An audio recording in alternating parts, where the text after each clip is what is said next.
After I finished my matric exams, my cousin invited me to stay at his place for a few days. It was June, and the heat was brutal. His house was near the edge of the Great Basin Desert. I didn't really want to go. Desert heat in summer? It sounded miserable. But I hadn't seen him in a while, so I said yes. When I got there, the heat outside was exactly what I feared. Dry, heavy, and over 30 degrees Celsius. But inside the house, it was like a freezer. They had huge air conditioners in every room, 4 in the lounge alone. I spent the first day mostly lying around in the cold air, just relaxing. That evening, the weather outside seemed better. It was cooler, almost like it had rained somewhere nearby. I felt restless, so I decided to go for a walk. I walked for a while, just enjoying the fresh air. The desert around me looked different in the evening light. Quiet, empty, but kind of peaceful too. I kept walking without really thinking, and after some time, I found myself near a mountain I hadn't noticed before. It was big, dry, and covered in dust. There were several dark openings in the rock, caves. Something about it gave me chills. I should have turned back, but instead I walked closer. I stood at the base of the mountain, looking up. I felt lightheaded for a second. Maybe from walking too long, maybe from nerves. I don't know. I climbed up toward one of the caves and turned on my phone flashlight. The inside was pitch dark. The light barely reached a few feet ahead. Still, I stepped in. I told myself I'd just take a quick look. As I walked deeper, the temperature dropped. It felt like the air was getting thicker. Quietly, a low humming sound started. At first, I thought it was just the wind. But as I went further in, the sound grew louder and sharper. It wasn't the wind. Then out of nowhere, I heard a scream. It sounded like a girl, but something was wrong with it. It was high-pitched, broken, almost inhuman. My heart dropped. My legs froze. I felt like I had no control over my body. I wanted to run. Every part of me was telling me to get out, but I couldn't move.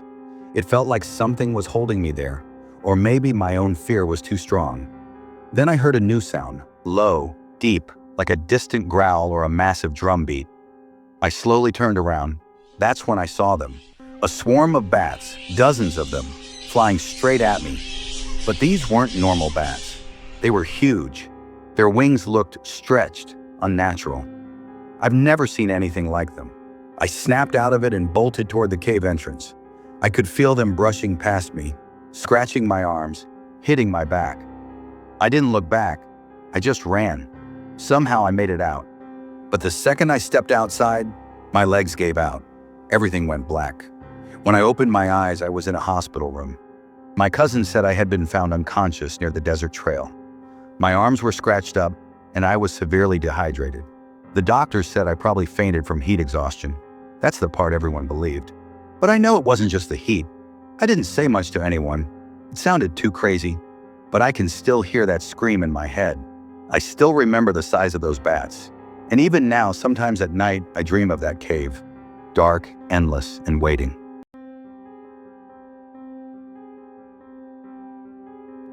Last year, my office arranged a tour.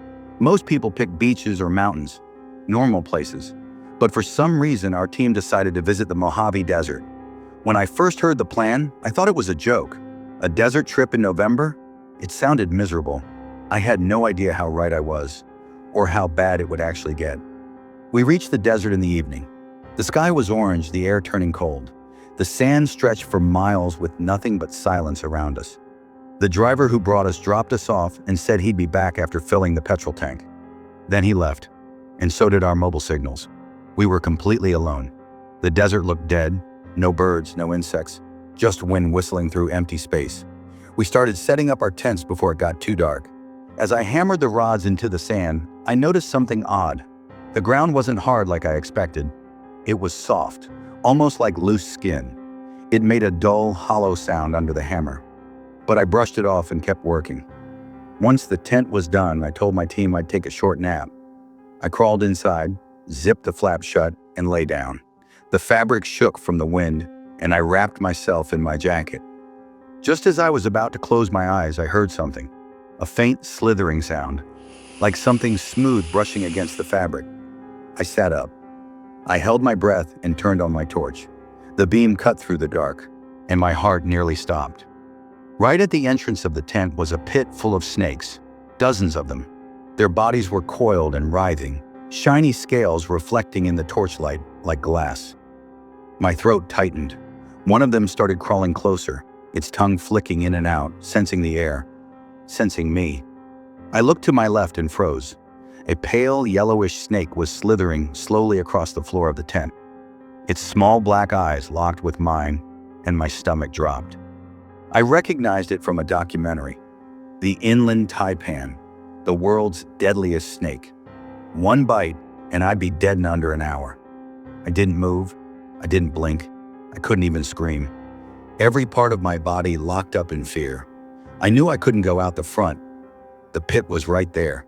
So I slowly reached for my phone and typed a message to one of my colleagues. "Come. Quietly. Emergency." He came fast. When he saw the snake through the tent fabric, he pulled out a small camping knife and cut open the back of the tent. I crawled out silently, my hands shaking. The cold desert air hit my skin, but I didn't stop.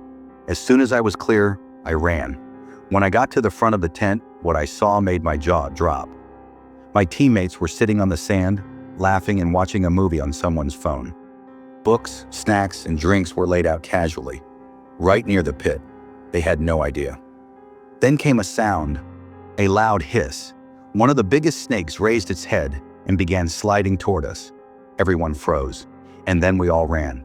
The sand was loose, and we kept slipping. Our hearts were pounding, our legs barely working. After what felt like forever, we saw headlights in the distance. A car. We waved, screamed, did anything we could. The car stopped. We jumped in and told the driver to go. Just go. I didn't look back. I left my bag, my gear, everything.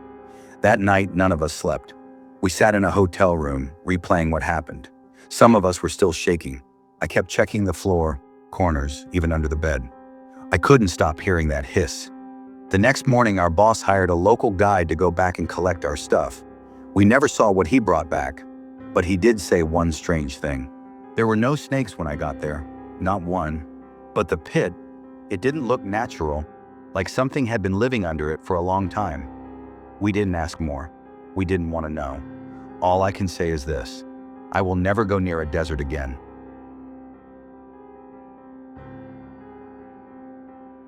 Last weekend, I was lying on my bed feeling completely bored. The whole day had passed in laziness. I hadn't done anything productive and was just stuck in my thoughts. That's when my friend suddenly called. He asked me to come over to a small tea shop near the highway. He said he would send me the location. When I opened the location, it looked odd. The area seemed far from the city, almost empty on the map. I hesitated for a moment, but I didn't want to say no. I thought maybe getting out for a while would help me feel better.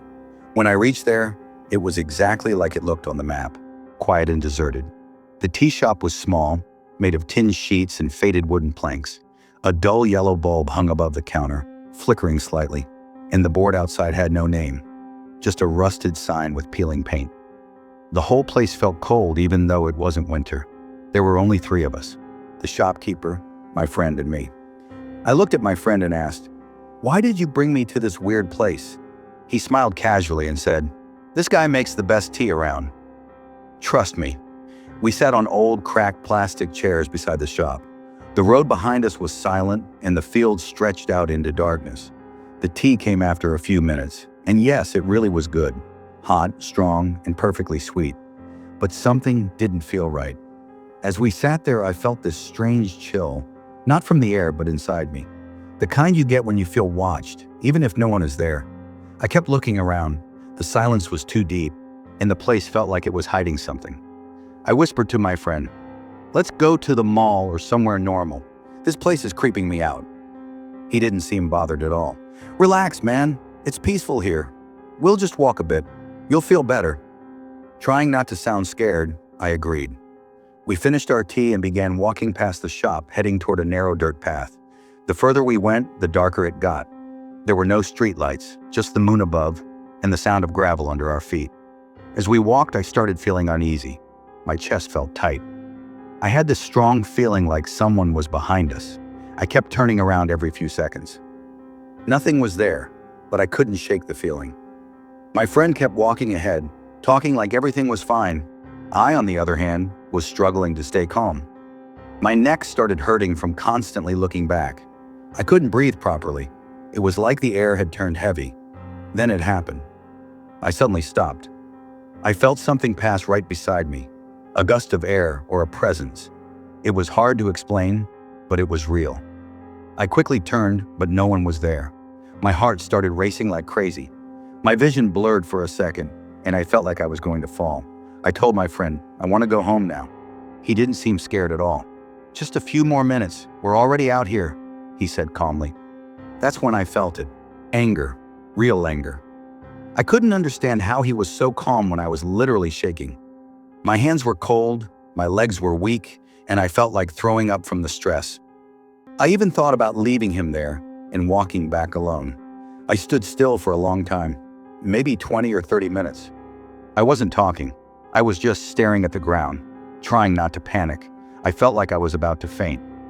Finally, my friend looked at me and said, "Okay, let's go home." We walked back in silence. I didn't say a word during the whole ride back. When I reached home, I went straight to bed and tried to sleep. But even in sleep, I kept feeling like something was watching me. Since that day, I haven't gone near that area again. Even passing by that road gives me chills. I don't know what was wrong with that place. Maybe it was just my mind playing tricks. Or maybe there was actually something out there. But whatever it was, I never want to feel that way again.